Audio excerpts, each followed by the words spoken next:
Damn, look at all the... I think that's more head pass than Shisai collectively this whole time.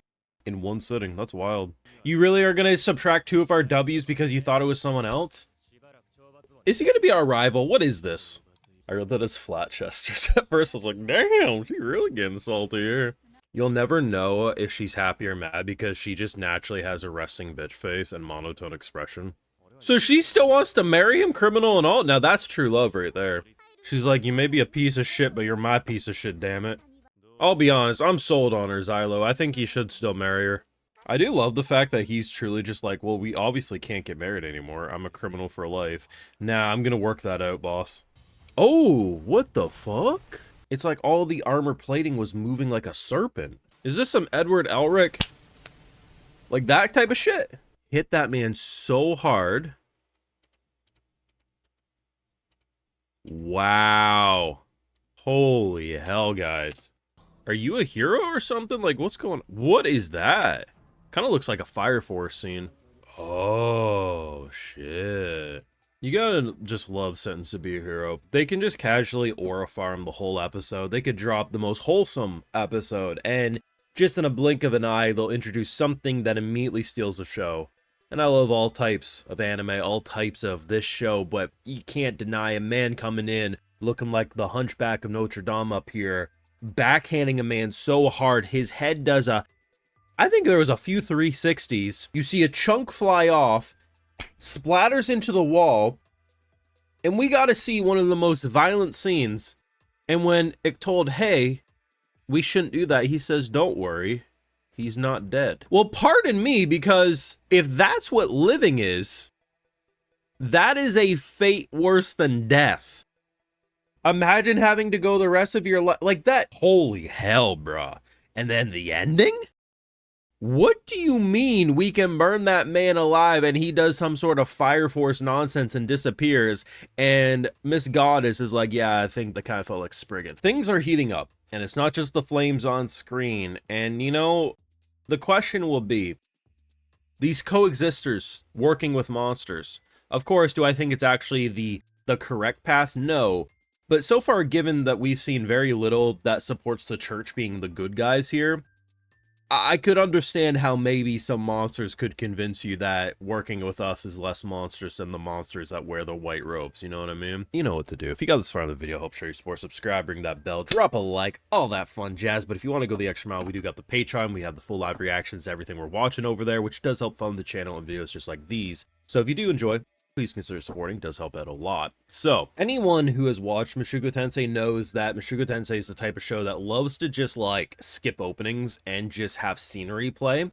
And given who, of course, we know has worked on this show, is no stranger to Mushoku Tensei, and you can tell the intro of this episode was very much inspired. The only main difference is usually when Mushoku Tensei does it, you don't hear voices at all. It'll just be music, and they'll use the intro time slot to, like, do any sort of visual world building, and that's basically the intention I got here. It was just very much Mushoku Tensei coded, and given how much I love the production value, I just think we need more of this. Whether or not you love that show or not, you can't deny the attention to detail is insane, and I think these shots and just seeing the world, seeing the market square, did so much for just making us feel like we were the newcomers to the city and we were learning so much, while also highlighting where obviously the arc was probably going to go, with very subtle hints like, hey, here's a bunch of swords, probably going to have to tackle the people who are smuggling them in, something like that. We also get introduced to a character who truly fascinates me. Now, initially when Buddy comes barging in, so you've defeated 3.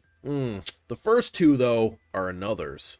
But the last one, I'll give you that, but I've defeated 2. Just immediately douchebag energy, but here's the thing, it's kind of like that little brother shit energy that you're like, I hate ya, but I love ya. And very quickly they established an element to their character that just sold me completely. So as we know, when people break an insane crime in their world, they get sentenced to be a hero, a fate worse than death.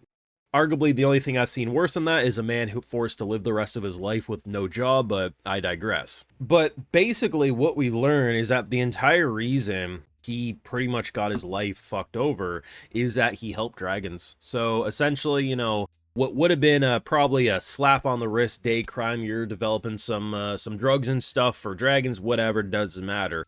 But the fact that they wanted to free the dragons, basically give them that freedom and not be cramped in cages, essentially, is respectable. I was like, okay, that immediately humanizes you and makes me interested in where your character is going to go.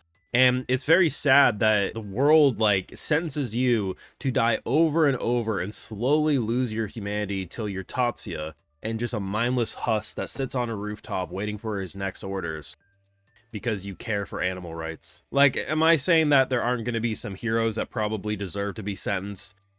To be honest, yeah, I don't think there... I can't think of... Well, I mean, Jeffrey Epstein, I suppose.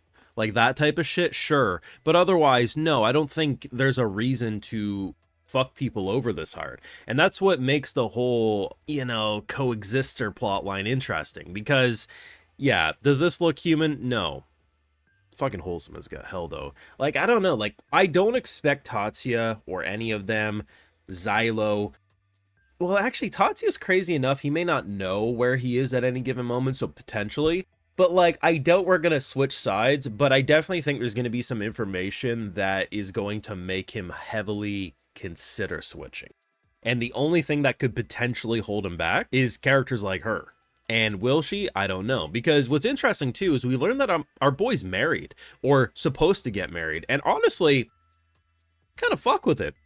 He's like, we can't get married anymore because I'm less than human. I was stripped of all my rights. She's like, don't worry, mommy's fixing this. I'm going to get you pardoned. And I'm like, oh, it's an interesting dynamic. You know, of course, the Little Miss Goddess gets jealous. She doesn't have a chance in hell anyway. She's basically the daughter. The only one who really does is that. And even then, I mean, you're already engaged. So, I mean... I kind of fucked with her vibe, though. She's very monotone and very stiff, and, like, she just has a natural resting bitch face. So, like, at the end of the day, you can't tell if she's happy or mad or anything. But honestly, the fact that she immediately was like, you look like shit. You look worse than shit.